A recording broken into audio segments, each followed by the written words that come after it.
ऐसे में आज का सबसे बड़ा सवाल, ब्याज दर बढ़ाने से ही घटेगी महंगाई और क्या अर्थव्यवस्था की रफ्तार पर लग रहा है ब्रेक? चर्चा में मेरे साथ और जाने माने अर्थशास्त्री शरद कोहली भी अब इस चर्चा में जुड़ चुके हैं। नहीं, मैं यही फर्क समझना चाह रहा हूं। शरद कोहली, एक सेकंड अंशुल, एक सेकंड। शरद कोहली, देखिए यहां पर सीक्वेंसिंग समझना बहुत जरूरी है आम दर्शक को भी। ब्याज दरें बढ़ाई जा रही हैं ये कहते हुए कि महंगाई पर काबू किया जाएगा। ब्याज दरें बढ़ रही हैं लेकिन महंगाई भी जस की तस बनी हुई है, वो कम होने का नाम नहीं ले रही।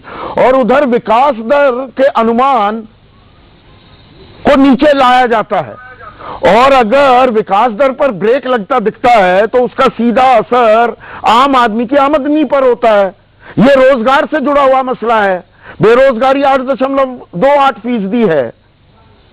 तो ये कोरिलेशन बन नहीं पा रहा। भाई ब्याज दरें बढ़ रही हैं तो महंगाई कम होनी चाहिए। देखिए, ये अगर अनुमान बन रहे हैं कारोबारी तो विकास दर, निवेश बढ़ना चाहिए, विकास दर की गति और तेज होनी चाहिए। ये एक दो धारी तलवार है और एक बहुत अच्छी बात जो इसमें निकल के आई कि जब आप ब्याज बढ़ाते हैं तो डिमांड को बेसिकली कर्टेल, डिमांड ड्रिवन जो इन्फ्लेशन होता है उसको आप रेगुलेट करते हैं। सप्लाई ड्रिवन का इंटरेस्ट रेट हाइक पे उतना असर नहीं होता है। परंतु इसमें एक परिप्रेक्ष्य और है संदीप जो मैं बताना चाहूंगा। वो परिप्रेक्ष्य ये कहता है कि अगर अमेरिका और आपके बीच में जो ब्याज दर है, अगर उसका गैप बहुत ज्यादा बढ़ जाएगा, अगर आप उसको कैचअप नहीं करेंगे तो यहां से फ्लाइट ऑफ कैपिटल और ज्यादा तेज हो जाता है, क्योंकि बहुत सारे अमेरिकन निवेशकों ने डेट फंड्स में लगाया होता है। आपकी अगर ब्याज दरें यहां पर नहीं बढ़ेंगी, उसको कैचअप नहीं करेंगी, तो यहां से पैसे की निकासी और तेजी से हो जाएगी। तो एक तो इसके पीछे ये टेक्निकल रीजन है जो हमें समझना है। मतलब जरूरी नहीं कि आपकी ब्याज दर बढ़ाना इन्फ्लेशन को रेगुलेट करे, ये जरूरी नहीं है। आंशिक असर हो रहा है उसका। हमने देखा है ब्याज दर बढ़ते हुए आज 1.9% बढ़ चुकी है, पर महंगाई पर उसका आंशिक असर हो रहा है। परंतु यह ब्याज की दर बढ़ाना मजबूरी आपके टेक्निकल रीजन से हो जाती है, फ्लाइट ऑफ कैपिटल को रोकने के लिए। अच्छा, आरबीआई टेक्निकल रीजंस के चलते आम आदमी की तो कमर टूट रही है ना शरद। इन टेक्निकल रीजंस को वो सरकार समझती रहे और आरबीआई समझे, आम आदमी की तो कमर टूट रही है ना। There is no respite. जहां तक आम आदमी की बात है, इसका कंजम्पशन पे असर होता है। जब आप ब्याज दरें बढ़ाएंगे तो कंजम्पशन पे असर होगा ही होगा। नेचुरल बात है। आपने घर का लोन लेना है, आपने मकान का लोन लेना है, आपने कंज्यूमर लोन लेना है, आपने आजकल पढ़ाई लिखाई के लिए लोन लेना है, यहां तक कि लोग छुट्टियों के लिए भी लोन लेते हैं। सब चीजों पे असर होता है। इसीलिए जो ग्रोथ के एस्टिमेट है आरबीआई के, आपने देखा होगा कि वो इंक्रीजिंगली उसको नीचे किया जा रहा है। ग्रोथ को सैक्रिफाइस करना पड़ेगा। जब जब आप ब्याज की दर बढ़ाएंगे, ग्रोथ को सैक्रिफाइस करना ही पड़ेगा। और आरबीआई ने संदीप एक बात और बोली है आज, बड़ी इंटरेस्टिंग बात बोली आरबीआई ने। उसने ये बोला कि कोई भी रुपये का हमने बेंचमार्क नहीं सेट किया हुआ है कि ये 81 होना चाहिए या ये 82 होना चाहिए या ये 80 होना चाहिए या ये 75 होना चाहिए। ये मार्केट ड्रिवन होता है और हम कैलिब्रेटेड तरीके से हम उसको रेगुलेट करने के लिए बाध्य हैं। ये बात उन्होंने बोली है और एक लेवल के बाद मैं समझता हूं आरबीआई इसको अनदेखा नहीं कर सकता है किसी भी हालत में।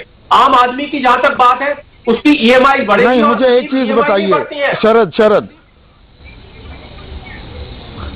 शरद, एक चीज मुझे समझाइए। वो आपने टेक्निकल पॉइंट, वो बहुत इंपॉर्टेंट है, दर्शकों को वो समझना भी जरूरी है कि भाई अगर अमेरिका ब्याज दरें बढ़ाता रहा, हमने ब्याज दरें नहीं बढ़ाई तो यहां से फ्लाइट ऑफ कैपिटल हो जाएगी। पर हम यहां ब्याज दरें बढ़ाएंगे तो निवेश, मनी सप्लाई को स्क्वीज करेंगे, पैसे की सर्कुलेशन कम कर देंगे। तो पहले ही अनुमान बनने के लिए निर्मला सीतारमण गुहार लगा रही हैं उद्योगपतियों से, कारोबारियों से। तो भारत में निवेश भी तो कम हो जाएगा, विदेशी निवेश को छोड़िए, घरेलू निवेश, क्योंकि ब्याज दरें इतनी बढ़ जाएंगी। संदीप, इसके कोलेटरल इफेक्ट्स हमें तो ब्रेक और ज्यादा इचकॉले देगा अर्थव्यवस्था को। संदीप, अगर आप कोई एंटीबायोटिक लेते हैं तो आपको डॉक्टर साथ में बताता है कि इसके साथ आप एंटासिड लीजिए, आपको उसके साइड इफेक्ट्स भुगतने पड़ते हैं। पर जो मेन बीमारी है, उस बीमारी की दवाई तो तब भी लेनी ही पड़ती है, भले ही उसके साइड इफेक्ट्स है। आप बिल्कुल ठीक कह रहे हैं ये बिल्कुल इसके साइड इफेक्ट्स है। पर एक इसमें अच्छी बात, एक रिप्रीव वाली बात यह है कि पूरी दुनिया एक ही नौका में सवार है। बस यही एक रिप्रीव वाली बात है कि सारे के सारे देश, जापान से लेके अमेरिका तक, अफ्रीका से लेके नॉर्दर्न यूरोप तक, सब के सब एक ही नौका में सवार है। ये एक थोड़ी तसल्ली वाली बात इसमें से संदीप निकल कर आती है। ठीक है शरद कोहली, एक सेकंड शरद कोहली, मुझे ये बताइए, अब अर्थव्यवस्था और विकास दर पर आते हैं। विकास दर को डाउनग्रेड कर रहे हैं, दूसरी तीसरी तिमाही और चौथी तिमाही के आंकड़ों को अपग्रेड कर दिया। वो कंफ्यूजन तो मेरे दिमाग में से अभी हटी नहीं है।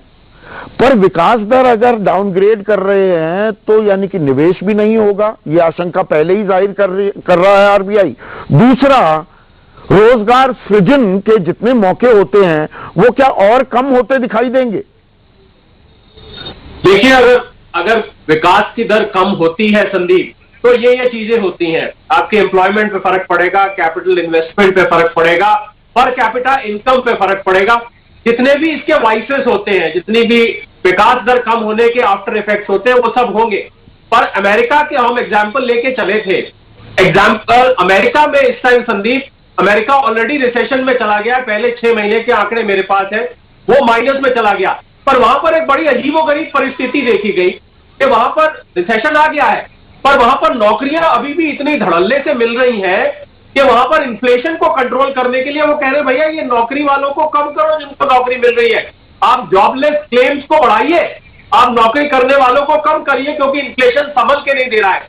बड़ी अजीबोगरीब एक आर्थिक परिस्थिति हमने देखा खड़ी हो गई यहां पर। नहीं, अजीबोगरीब नहीं, ये चीज हमें समझनी हो गई। तो पूरी दुनिया की अर्थव्यवस्था में संकट है, महंगाई एक समस्या है, ब्याज दरें बढ़ाई जा रही हैं। लेकिन जब हम दुनिया की बात करते हैं, ये नहीं कि सब परेशान है तो चलिए हम भी परेशान हो जाते हैं। महंगाई एक समस्या है, ब्याज दरें आम आदमी को परेशान कर रही हैं और विकास दर पर भी ब्रेक लगा रही हैं। तो कहीं ना कहीं बैलेंसिंग एक्ट एक शब्द आज बहुत इस्तेमाल हुआ। सरकार को भी, आरबीआई को एक संतुलन बनाने की जरूरत है, क्योंकि आम आदमी का बजट का संतुलन लगातार बिगड़ता जा रहा है। इस पर भी गौर करना चाहिए। नमस्कार। सबसे बड़ा सवाल।